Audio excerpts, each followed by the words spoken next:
In this video, I'm going to look at how to select an ETF, and specifically I'm looking at a core equity portfolio in terms of a diversified product. So what is an ETF?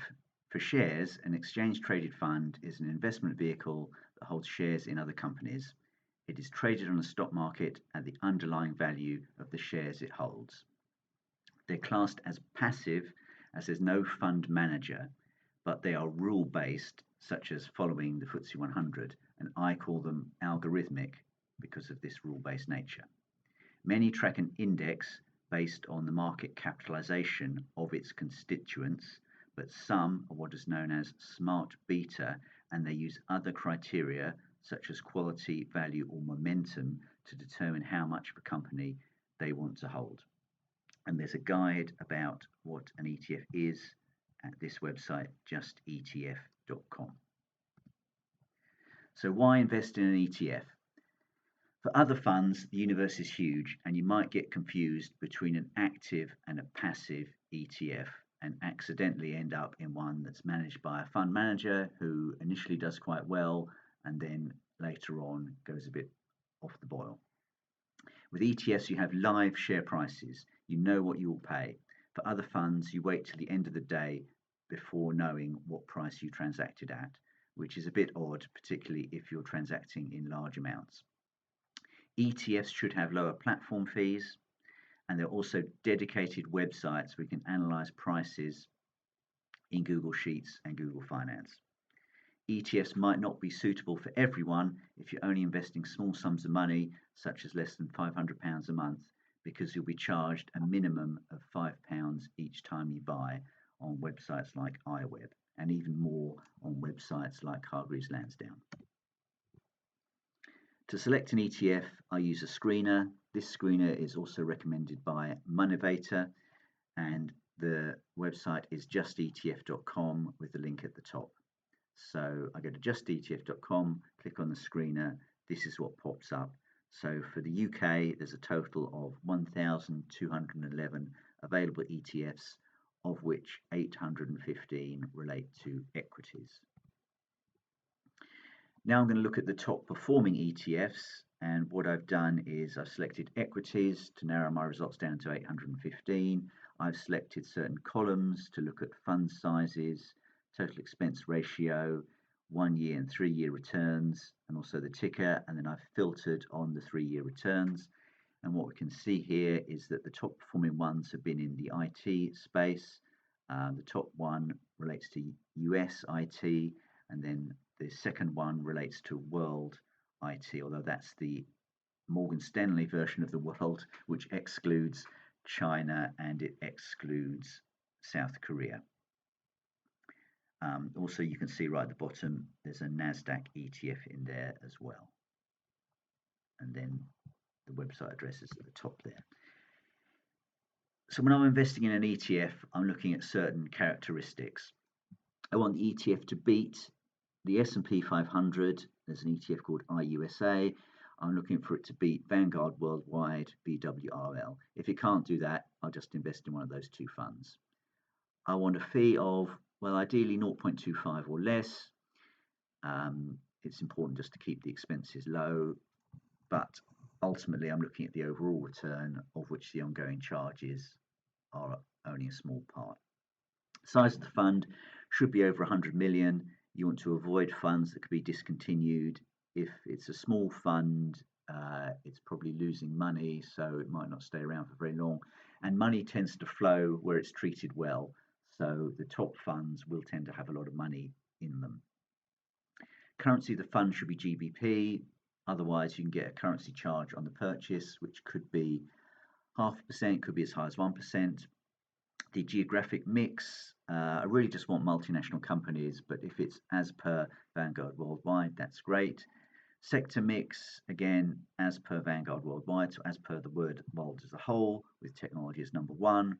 There's a website called Morningstar that rates most but not all of the ETFs. I'd like to get a 4-star rating or better from Morningstar.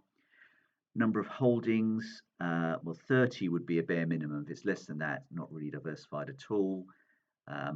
Over 500 and and you'll have a large tail end of holdings that don't really add much to the performance and just add to the expenses of the portfolio. Top holding, I want that to be no more than 10% of the portfolio for diversification reasons. Rebalancing, so that is where the algorithm is run and there's a new selection done for the ETF.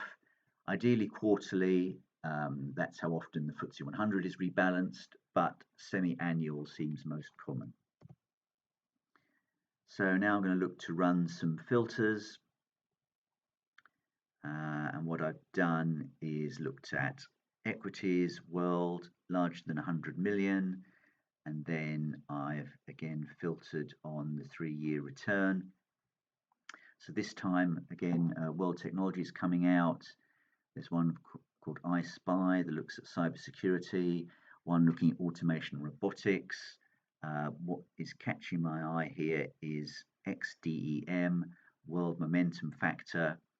The reason why is because, it looks at the whole world, and then it also looks at all of the sectors rather than just looking at technology or even just a subsector of technology. And then the URL is at the top there. So the Momentum ETF follows a momentum factor index that Morgan Stanley have put together. There's a link to a PDF fact sheet on it, but the summary is that momentum is overweight in, momentum, not surprisingly, it's overweight in low volatility, slightly overweight in quality, and then relative to the index as a whole, it's underweight on value, low size, and yield.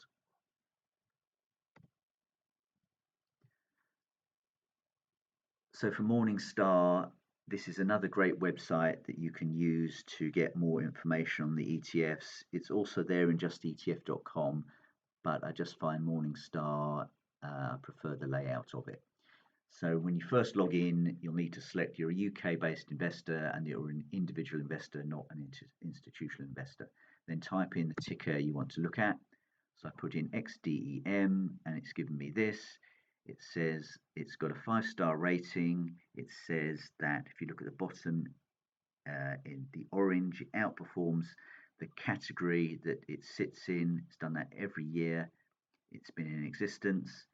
It's outperformed the investment benchmark in 4 out of the last 5 years. So it's looking pretty good. And then what I'm going to do is just go through some of the categories on the left there, and that will tell me more about the ETF.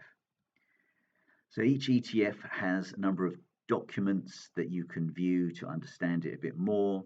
What I would do is look at the posting date of the documents and go for the most recent one. So here the fact sheet is updated monthly, and you can just click on the PDF and learn a lot about the ETF. There's also a key investor information document, a KID, that's often updated monthly as well, though it doesn't look like it's updated that often here. That can have some useful information in it as well. The prospectus is fairly useful, but the ETF provider tends to launch several ETFs at the same time, so the prospectus will be several hundred pages thick and have quite a lot of information in it to wade through. So I look at the relevant documents. Now I'm looking at the risk and return rating, which gives me some clues as to why Morningstar likes it so much. It says that the return is high over a 3 and 5 year time period. It says the risk has been above average for 3 years, but it was only average when looked at on a 5-year basis. And it says that the mean return 16.6%, but the volatility measured in terms of standard deviation was only 12.06%. So that generated a Sharpe ratio of greater than 1, whereas Sharpe ratio looks at return relative to the risks that you've undertaken in order to get that return.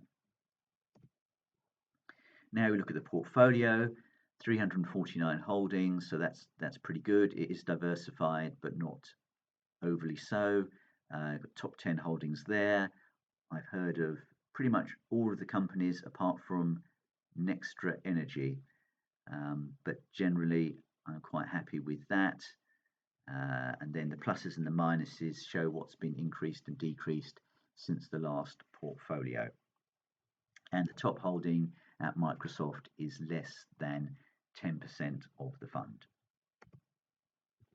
So now we've got the sector weightings in percentage terms, and then relative to the MSCI overall worldwide index.